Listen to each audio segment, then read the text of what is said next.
Hello दोस्तों। आज हम लोग ये जानेंगे कि कैसे आप सभी लोग फसई के लिए रजिस्ट्रेशन ले सकते हैं। फसई का रजिस्ट्रेशन लेने के लिए आपको एक वेबसाइट है जो है foscos.fasai.gov.in। ये पर्टिकुलर वेबसाइट पर जाना है और ये वेबसाइट पर पहुंचने के बाद में आप लोग अगर देखेंगे तो आपको ऐसा एक पेज दिखाई देगा जैसा मेरा एक पेज है।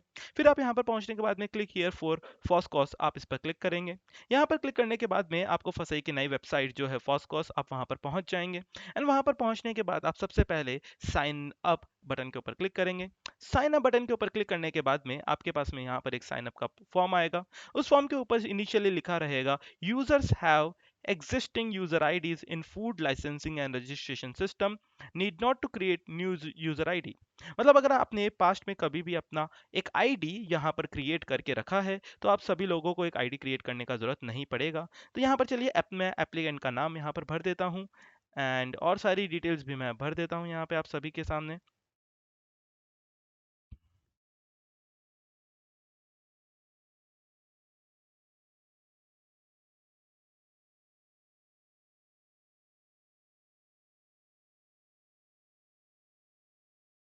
इस सारी डिटेल्स भरने के बाद में आप सभी से यहाँ पर कैप्चा कोड पूछा जाएगा तो आप यहाँ पर कैप्चा कोड जो है वो भी लगा देंगे। ये कैप्चा कोड लगाने के बाद में आप यहाँ पे साइन अप के ऊपर क्लिक कर देंगे। एंड साइन अप के ऊपर क्लिक करने के बाद में आपके पास में एक वेरिफिकेशन कोड आएगा। वो जो वेरिफिकेशन कोड है वो आपके मोबाइल पर एंड ईमेल आईडी दोनों पर आएगा। तो आप जहाँ पर भी चाहें उस जगह से वो कोड यूज़ कर सकते हैं। एंड वो जो कोड है मैं यहाँ पर एंटर कर देता हूँ। वो कोड एंटर करने के बाद में आप सभी लोग सबमिट बटन पर क्लिक करेंगे। जैसे ही आप सबमिट बटन के ऊपर क्लिक करेंगे यहाँ पर लिखा हुआ आएगा thank you for successfully registering with food and safety compliance system of असई your registered ID is your user name to log in. तो चलिए अपने लोग यहाँ पर अभी लॉग इन के ऊपर चलते हैं। एंड जैसे ही आप लॉग इन के ऊपर जाएंगे तो यहाँ पर अपने लोग अपना ईमेल आईडी वापस लिखेंगे जो अपने लोगों ने रजिस्ट्रेशन के टाइम पे काम में लिया था। एंड अपना पासवर्ड यहाँ पे एंटर कर देंगे। फिर उसके बाद में आप अपना कैप्चा कोड एंटर करेंगे। एंड उसके बाद में आप साइन इन प्रोसेस पर क्लिक कर देंगे।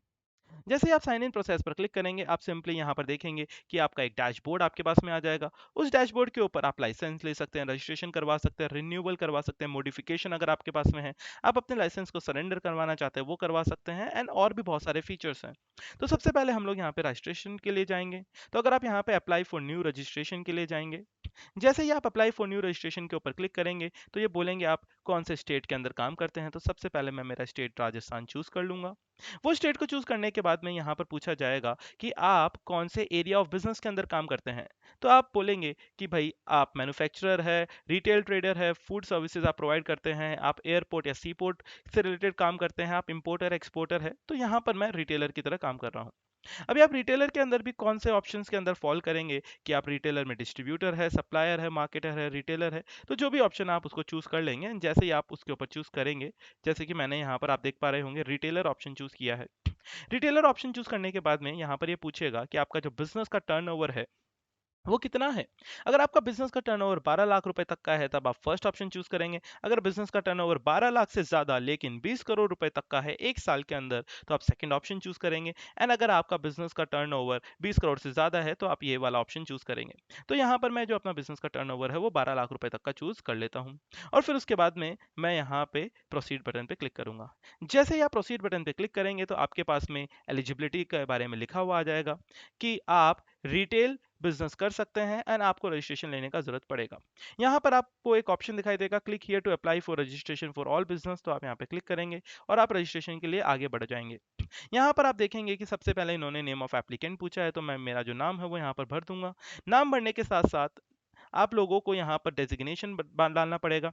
देखिए अब यहाँ पर मैं एज एन इंडिविजुअल काम कर रहा हूँ। अगर आप कोई पार्टनरशिप फर्म है तो आप पार्टनर डाल देंगे, अगर कोई प्रोप्राइटर है तो प्रोप्राइटर डाल देंगे, अगर आप कोऑपरेटिव सोसाइटी है तो वो भी डाल सकते हैं। तो देखिए आप इंडिविजुअल या फिर प्रोप्राइटर दोनों में से कोई भी ऑप्शन चूज कर सकते हैं। तो आप बोलेंगे हाँ, अगर अपने पैन नंबर आपके पास में है तो प्रोप्राइटर चूज कर लेना ज़्यादा सुटेबल एंड अच्छा रहेगा।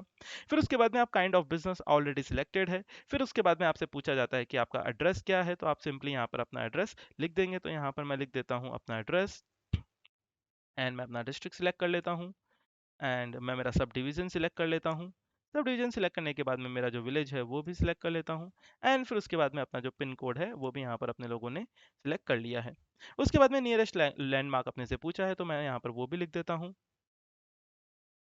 एंड फिर वो नियरेस्ट लैंडमार्क के बाद में आपसे ये बोलता है is your correspondence address same as address of premise, मतलब जहां पर आप लोगों का बिजनेस है वो सेम एड्रेस है क्या जहां से आपका कम्युनिकेशन के लिए आपको लेटर्स देने हैं। तो आप बोल देंगे यस, वो अगर सेम है तो अगर आप जैसे यस पे क्लिक करेंगे तो नीचे की डिटेल्स वो ऑटो फिल हो जाएगी। लेकिन आप रहते अलग जगह है और आपका बिजनेस अलग जगह है तो आप यहाँ कॉरेस्पॉन्डेंस का एड्रेस सेपरेटली दे सकते हैं।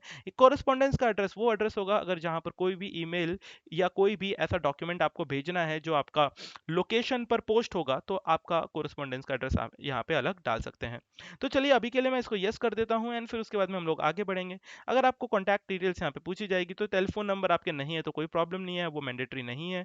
उसके अलावा आप यहाँ पर अपना मोबाइल फ़ोन नंबर डाल देंगे, साथ ही साथ अपना ईमेल एड्रेस भी यहाँ पर लिख देंगे, जो भी आपका रजिस्टर्ड ईमेल एड्रेस आप लोग चाहते हैं। एंड फिर उस ईमेल एड्रेस के बारे में बाद में आप लोग कॉन्टैक्ट पर्सन का नाम लिख देंगे। तो आप यहाँ पर सिंपली लिख देंगे संजीव मित्तल।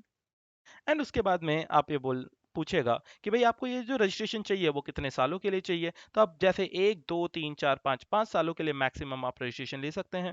अगर आप 1 साल के लिए रजिस्ट्रेशन लेते हैं तो साल दर साल आपको रजिस्ट्रेशन को रिन्यू करवाना पड़ेगा। फिर उसके बाद में आप आगे की तरफ बढ़ेंगे तो ये बोलते हैं आप कौन से कैटेगरी के फूड्स बनाते हैं या फिर बना के बेचते हैं। तो आप बोलेंगे यहाँ पर जैसे मान लेते हैं कि अपने लोग बेकरी प्रोडक्ट्स बनाते हैं, उसके अलावा आप कुछ और भी प्रोडक्ट्स सेल किया करते हैं तो उसके अलावा मान लेते हैं कि हम लोग एडिबल आइसेस ये भी बना के बेचते हैं। उसके अलावा थर्ड जो प्रोडक्ट है कोई भी अपने लोग यहाँ पर जो भी आप सेल करते हैं वो आप यहाँ पर ऐड कर सकते हैं। वो सभी को ऐड करने के बाद में आपसे food and safety Mitra details पूछी जाती है इफ एप्लीकेबल। तो देखिए ये कोई कंपलसरी फील्ड नहीं है, अगर आपके पास में फूड एंड सेफ्टी मित्रा की डिटेल्स नहीं है तो यहाँ पर इसको ब्लैंक ही रहने दीजिए। साथ ही साथ आपसे अदर डिटेल्स भी पूछी जाती है जो कि यहाँ पर लिखी हुई है in case of business intended date of start, कि आपने अपना जो बिजनेस स्टार्ट किया है वो कौन सी डेट से स्टार्ट किया है। अब देखिए इसमें एग्जैक्ट डेट आप ना भी लिखे तो भी चलेगा, बट आप एक रफली एस्टिमेट के हिसाब से जब भी आपने अपना बिजनेस स्टार्ट किया है वो डेट आप लगभग लगभग यहाँ पर लिख सकते हैं। तो जैसे कि मैं यहाँ पर मार्च 2021 के अंदर मान लेते हैं कि मेरे को 31 मार्च से मेरा बिजनेस स्टार्ट करना है, या फिर आप जो बिजनेस है अगर मैं नेक्स्ट डेट भी लेता हूँ तो मैं अप्रैल की सेकंड डेट उठा लेता हूँ, तो 2 अप्रैल से मैं मेरा बिजनेस स्टार्ट करने वाला हूँ। फिर ये बोलते हैं सोर्सेज ऑफ वाटर सप्लाई क्या है, कि पब्लिक सोर्सेज से आप पानी लेते हैं, प्राइवेट सोर्सेज से या अदर से या नॉट एप्लीकेबल से। तो जनरली लोगों के जो वाटर सप्लाई के सोर्सेज रहते हैं वो प्राइवेट भी हो सकते हैं पब्लिक भी हो सकते हैं, तो यहाँ पर मैं प्राइवेट चूज कर लेता हूँ।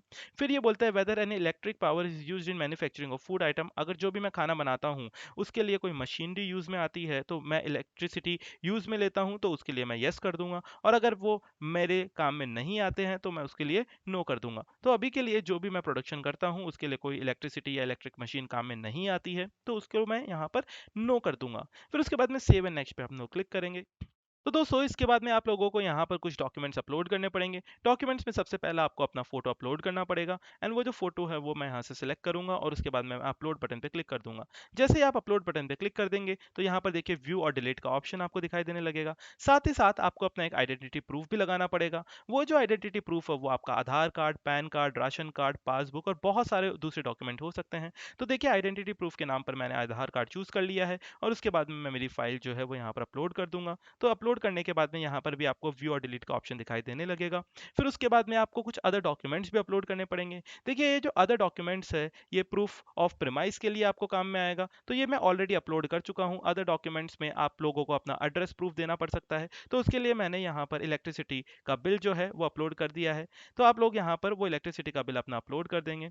फिर उसके बाद में हम लोग अगर और आगे जाएंगे यहाँ पर आपको एक डिक्लेरेशन दिखाई देगा, वो डिक्लेरेशन के अंदर आप लोग टिक कर देंगे। एंड फिर उसके बाद में ये बोलेंगे कि आप पेमेंट कैसे करना चाहते हैं, तो आप ट्रेजरी चालान के थ्रू पेमेंट करना चाहते हैं या फिर ऑनलाइन पेमेंट करना चाहते हैं रेजर पे, या फिर अपने कुछ भी डेबिट कार्ड क्रेडिट कार्ड के थ्रू, तो आप उसको चूज कर लेंगे। और आपको यहाँ पे टोटल फीस का अमाउंट दिखाई दे देगा, क्योंकि आप लोगों ने 1 साल के लिए रजिस्ट्रेशन के लिए बात किया था तो आपको टोटल फीस 100 रुपीज़ यहाँ पर दिखाई दे देगा। उसके बाद में आप लोग पे के ऊपर क्लिक करेंगे। जैसे ही दोस्तों आप लोग पे के ऊपर क्लिक करेंगे तो आपको debit card, credit card, net banking and UPI payments के लिए ऑप्शन दिखाई देने लग जाएंगे। एंड आप अपना जो भी सुटेबल ऑप्शन है उसको चूज करके फाइनल अपना पेमेंट कर सकते हैं।